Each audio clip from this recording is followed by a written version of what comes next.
అందరికీ నమస్కారం. నేను మీ శ్రావణి. ఈరోజు మనం సత్యసాయి జిల్లాలోని లేపాక్షి దేవాలయంలో ఉన్నాం. ఈ ఆలయ ప్రత్యేకత ఏంటనేది ఇక్కడ అడిగి తెలుసు.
లేపాక్షి అంటేనే ఓ శిల్ప సౌందర్య మాలిక.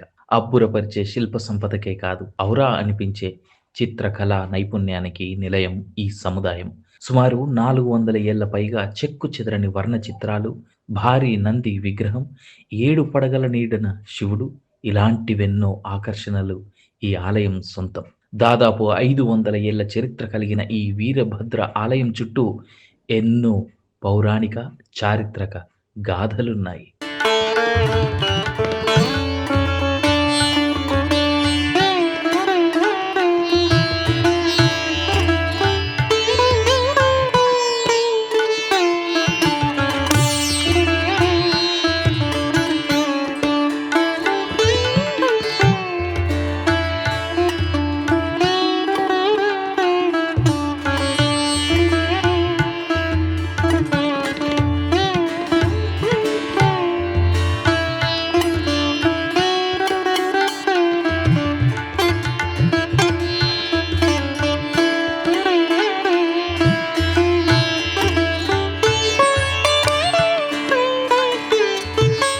లేపాక్షి అంటే ముందు గుర్తొచ్చేది భారీ నంది.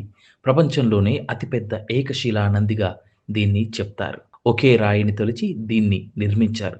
ఎంతో పెద్ద శిల్పమైన నంది మెడలో మువ్వల వంటి చిన్న విషయాల్లో కూడా ఎంతో శ్రద్ధ తీసుకొని చెక్కారు. 15 అడుగుల ఎత్తు, 27 అడుగుల పొడవు ఉంది ఈ నంది.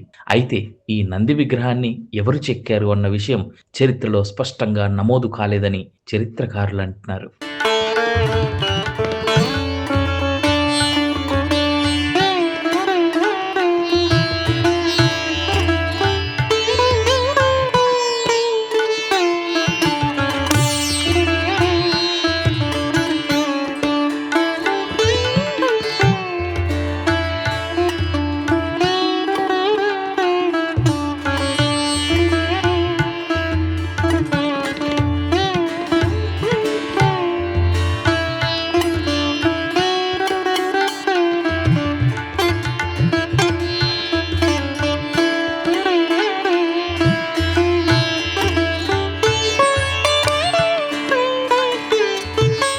ఆరుబయట 7 పడగల నావు కింద ఉన్న శివలింగం ఈ దేవాలయంలో మరో ప్రధాన ఆకర్షణ.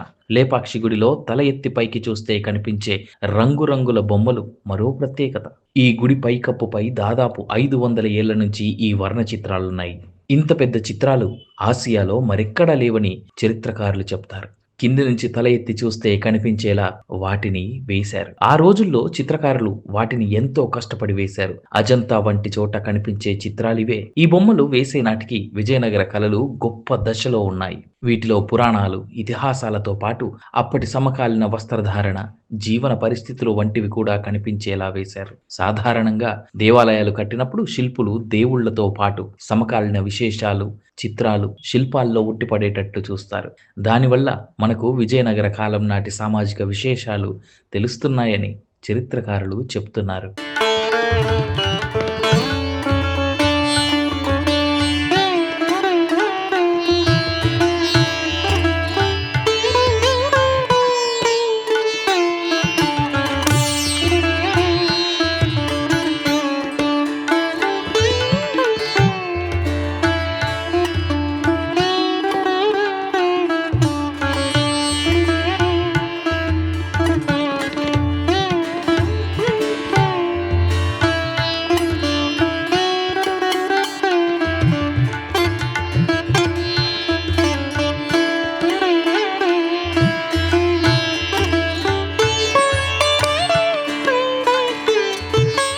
వీరభద్రుడి గుడి ఉన్న కొండను కూర్మశైలం అంటారు. స్కంద పురాణంలో శివుడికి ముఖ్యమైన 108 క్షేత్రాల్లో ఒకటిగా లేపాక్ష పాపనాశనం పేరుతో ఈ ఊరి ప్రస్తావన ఉందని స్థానిక పండితులు చెప్తున్నారు. పురాణాల ప్రకారం అగస్త్య మహర్షి ఇక్కడ దేవాలయం నిర్మించారు. చరిత్ర ప్రకారం 16వ శతాబ్దంలో విజయనగరాన్ని అచ్యుతరాయలు పాలిస్తున్నప్పుడు ఆయన కోశాధికారి అయిన విరూపన్న ఈ గుడి కట్టించారు. 1533లో గుడి ప్రతిష్ఠ జరిగినట్టు శాసనాలు చెప్తున్నాయి.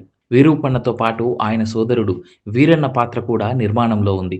అయితే తన డబ్బు సరిపోక ప్రజలు పన్ను కట్టిన డబ్బుతో రాజు అనుమతి లేకుండా ఈ గుడి నిర్మించాడనే వాదన ప్రచారంలో ఉంది. తర్వాత విషయం రాజుకు తెలియడంతో అచ్యుతరాయలు విరూపన్నను శిక్షించాడని, అందుకే ఇక్కడ కళ్యాణ మండపం సగంలో ఆగిపోయిందని అందరూ చెప్తారు. ఈ కథకు శాసనాలు లేవు, నోటి మాటగానే ప్రచారంలో ఉంది.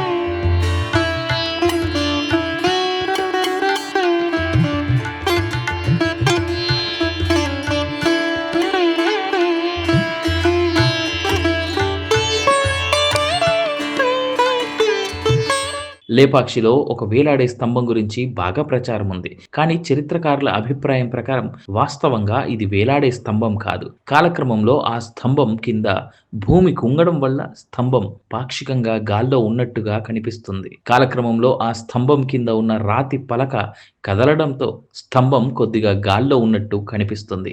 జాగ్రత్తగా పరిశీలిస్తే ఆ స్తంభం కొద్ది భాగం భూమిని ఆనుకునే ఉంటుంది. పేపర్ కానీ బట్ట కానీ ఆ స్తంభం కింది నుంచి పూర్తిగా లాగలేరు. కొందరు దీన్ని వేలాడే స్తంభంగా ప్రచారం చేయడం అపోహ అని చరిత్రకారులు చెప్తున్నారు. కానీ స్థానికులు మాత్రం అది నిజంగానే వేలాడే స్తంభమేనని అంటారు. ఆ స్తంభం ఒకప్పుడు పూర్తిగా వేలాడుతూ ఉండేది. దాన్ని బ్రిటిష్ వారు పరిశోధన కోసం కదిలించినప్పుడు కొంచెం ఒరిగి నేలను తాకింది.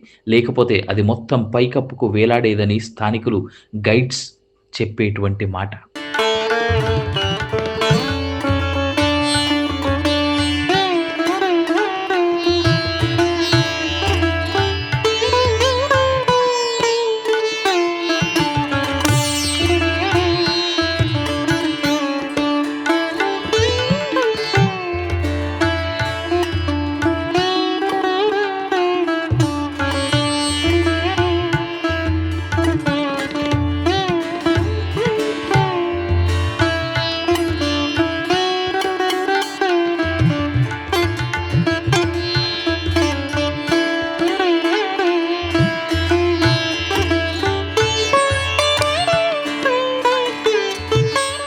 లేపాక్షి అనే పదానికి పేరు ఎలా వచ్చింది అనే దానిపై రకరకాల కథనాలు ఉన్నాయి.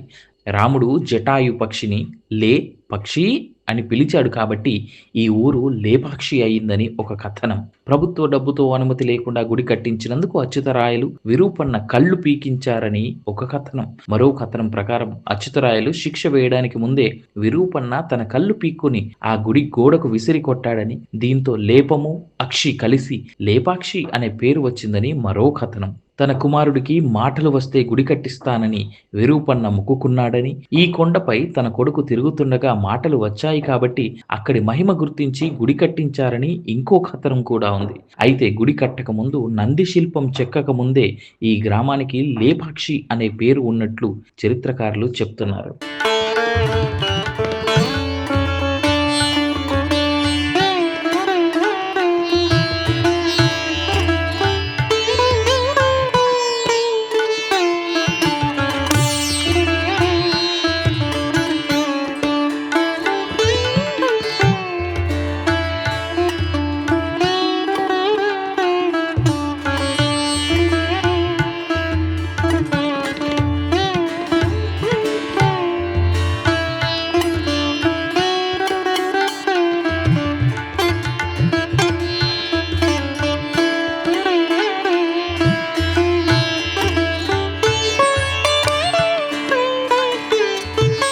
లేపాక్షి సముదాయంలో 3 ప్రాకారాలు, 3 ప్రధాన ఆలయాలు, 3 ఉప ఆలయాలు, ఒక అర్ధమండపం, నాట్య మండపం ఉన్నాయి. వీరభద్రునితో పాటు విష్ణు, శివ, దుర్గాదేవిల గుళ్ళు ఒకే ప్రాంగణంలో ఉన్నాయి.